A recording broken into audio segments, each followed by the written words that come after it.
द्रौपदी ने मांगा था एक ऐसा वरदान जिसके कारण उनके 5 पति की जगह हो सकते थे 14 पति। जानेंगे आज के इस वीडियो में इस रहस्य को।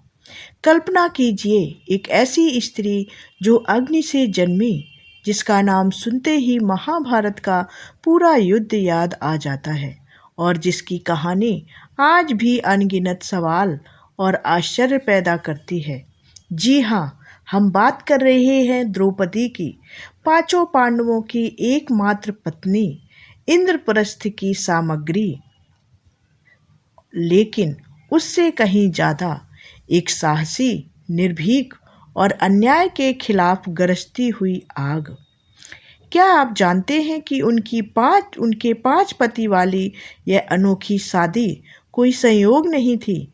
यह तो पूर्व जन्म के एक जिद्दी वरदान का नतीजा था, जो लगभग 14 पतियों तक जा सकता था। आज हम द्रौपदी की जिंदगी की उन छुपी हुई परतों को खोलेंगे, हर छोटी से छोटी जानकारी के साथ और हर रोचक जानकारी के साथ। तो तैयार हो जाइए सुनने के लिए इस अनकही महागाथा को। तो हमारे साथ वीडियो के अंत तक जरूर बने रहिए। वीडियो पसंद आए तो लाइक कीजिए, शेयर कीजिए और चैनल को सब्सक्राइब कर लीजिए, क्योंकि हम ऐसे ही महाभारत के रहस्य आपके लिए लेकर आते हैं। तो चलिए शुरू करते हैं। सबसे पहले जानते हैं द्रौपदी के पूर्व जन्म की कहानी को। महाभारत और कुछ पुराणों के अनुसार द्रौपदी का जन्म अग्निकुंड से हुआ था, लेकिन उनकी नियति बहुत पहले तय हो चुकी थी। पूर्व जन्म में वे नलिनी नाम की एक अत्यंत पतिव्रता और सुंदर महिला थी। वे नल और दमयंती की पुत्री मानी जाती थी। एक कथा के अनुसार नलिनी का विवाह ऋषि मौदल्य या मुर्दल से हुआ, जो बूढ़े थे, कोढ़ी और चिड़चिड़े स्वभाव के थे। फिर भी नलिनी ने अपार समर्पण और सेवा से उन्हें संतुष्ट किया था। जब मौदल्य वनवास पर जाना चाहते थे, तो नलिनी ने 5 रूपों में उनके साथ रति क्रीड़ा का सुख मांगा। इससे क्रोधित होकर पति ने उन्हें श्राप दिया कि अगले जन्म में उन्हें 5 पति मिलेंगे। दुखी नलिनी ने कठोर तपस्या की और भगवान शिव को प्रसन्न किया।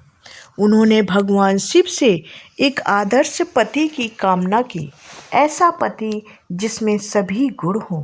कुछ लोकप्रिय कथाओं में कहा जाता है कि उन्होंने 14 गुणों वाले पति की मांग की थी। भगवान शिव ने मुस्कुराते हुए कहा था कि बेटी, एक ही मनुष्य में इतने सारे गुण एक साथ होना असंभव है। लेकिन नलिनी जिद पर अड़ी रही। तब शिव जी ने वरदान दिया कि अगले जन्म में उन्हें उन गुणों वाले 14 पति मिलेंगे। नलिनी ने चौंक कर पूछा, हे प्रभु, यह वरदान है या अभिशाप? तब शिव जी ने आश्वासन दिया कि यह वरदान ही है, और साथ ही यह भी वचन दिया कि हर दिन स्नान के बाद वे पवित्र हो जाएंगे। कुछ कथाओं में कहा गया है कि वे हर संबंध के बाद कुमारी तत्व प्राप्त कर लेंगे, जिससे धर्म की रक्षा होगी। अब चलिए जानते हैं उन 14 गुण वाले 14 गुण क्या थे और उन 5 पांडवों के साथ कैसे पूरे हुए। लोकप्रिय कथाओं में द्रौपदी ने मुख्य रूप से 5 प्रमुख गुण मांगे थे, लेकिन कुल मिलाकर 14 गुणों की सूची थी, जिसमें विस्तार से धर्म, बल, धैर्य, रूप, शस्त्र विद्या, बुद्धि, दया, प्रेम आदि शामिल थे। सबसे पहले पांडव युधिष्ठिर, जो कि धर्म और न्याय के प्रतीक थे। भीम, अपार शारीरिक बल, यानी कि 1000 हाथियों का बल उनके पास था। अर्जुन साहस, धनुर्विद्या में पारंगत और युद्ध कौशल में पूर्ण थे। नकुल और सहदेव रूपवान थे, प्रेमपूर्ण थे, बुद्धिमान और सेवा भाव थे। इस प्रकार 5 पांडवों में सामूहिक रूप से वे सभी 14 गुण मौजूद थे, जिनकी नलिनी ने कामना की थी। श्री कृष्ण ने स्वयं द्रौपदी को यह रहस्य बताया था कि उनकी यह शादी पूर्व निर्धारित थी। अब जरा ध्यान दें, कि महाभारत के मूल व्यास संस्करण में ये कहानी थोड़ी सी अलग है। वहाँ एक ऋषि की पुत्री ने पति की कामना 5 बार दोहराई थी, इसलिए शिव जी ने 5 पति दिए।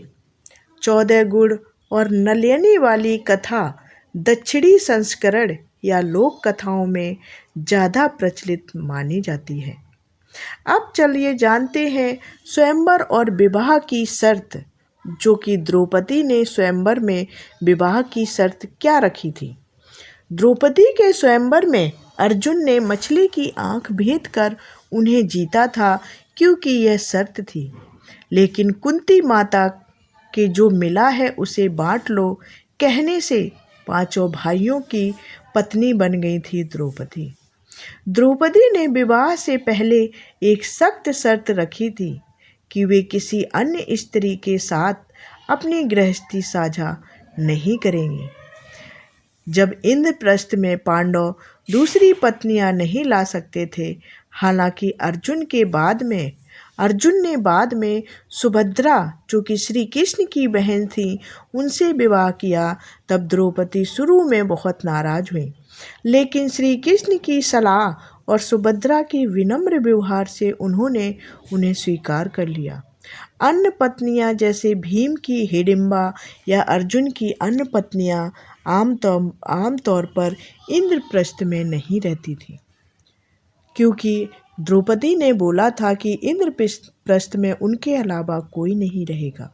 अब जानते हैं दुर्योधन ने स्वयंवर में क्यों नहीं हिस्सा लिया। एक रोचक तथ्य के अनुसार द्रौपदी के स्वयंवर में दुर्योधन ने भाग नहीं लिया था, क्योंकि उसकी पत्नी भानुमति से किया गया वादा था। ये दुर्योधन ने वचन दिया था अपनी पत्नी को कि वह दूसरा विवाह नहीं करेगा, और उसने अपना वादा निभाया। हालांकि कुछ कथाओं में कहा जाता है कि वह स्वयंवर में था, लेकिन लोकप्रिय मान्यता यही है कि उसने हिस्सा नहीं लिया था, लेकिन स्वयंवर में था।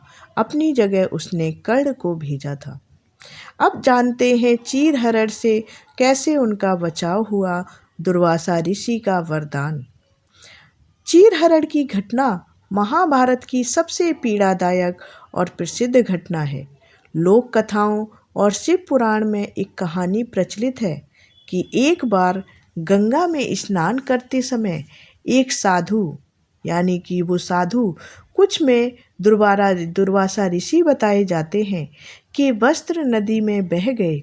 द्रौपदी ने अपनी साड़ी का एक टुकड़ा फाड़कर उन्हें दिया। तब प्रसन्न होकर साधु ने द्रौपदी को वरदान दिया कि उनकी साड़ी कभी खत्म नहीं होगी। इसी वरदान के कारण दुशासन द्रौपदी को निर्वस्त्र कभी नहीं कर सका। हालांकि महाभारत के मुख्य कथानक में श्री कृष्ण द्वारा साड़ी बढ़ाने का वर्णन है। दोनों कथाएं लोकप्रिय हैं और भक्ति की शक्ति को दर्शाती हैं। द्रौपदी चुपचाप अन्याय सहने वाली नहीं थी। चीरहरण के बाद उन्होंने हस्तिनापुर के राजा धृतराष्ट्र से सीधे न्याय मांगा।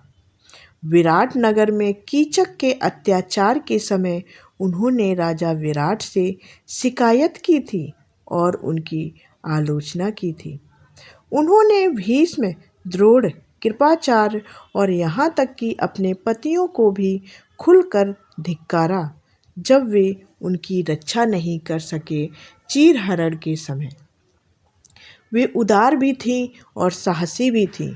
उनकी वजह से पांडवों का संघर्ष और महाभारत का युद्ध दोनों प्रेरित हुए। आखिर में द्रौपदी की विरासत, द्रौपदी की कहानी सिर्फ 5 पतियों की नहीं, बल्कि स्त्री सम्मान, न्याय की लड़ाई और पूर्व जन्म के कर्मों की है। क्या वे अभिशाप थे या वरदान थे? क्या उनकी जिद ने उन्हें मजबूत बनाया या पीड़ा दी? ये सवाल आज भी हमें सोचने पर मजबूर करता है। वे आग थीं, जलाने वाली भी और रोशनी देने वाली भी थी। उनकी कहानी हमें सिखाती है कि अन्याय के सामने कभी चुप मत रहो। चाहे कीमत कुछ भी चुकानी पड़े। आपको द्रौपदी की कौन सी बात सबसे ज़्यादा आश्चर्यजनक लगी?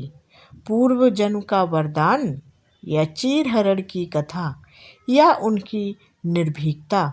कमेंट में हमें ज़रूर बताएं, क्योंकि आपका कमेंट हमें प्रेरणा देता है। अगर ऐसे ही अनकही महाभारत की कहानियाँ पसंद हैं तो जानने के लिए हमारे चैनल को सब्सक्राइब कर लें, क्योंकि हम ऐसी ही रहस्य भरी कहानियों को बताते हैं और उसकी गहराई में जाते हैं। तब तक के लिए जय श्री कृष्णा। द्रौपदी की जय हो जो कभी नहीं झुकी। मिलते हैं अगले वीडियो में। जय श्री कृष्णा, जय श्री कृष्णा। धन्यवाद।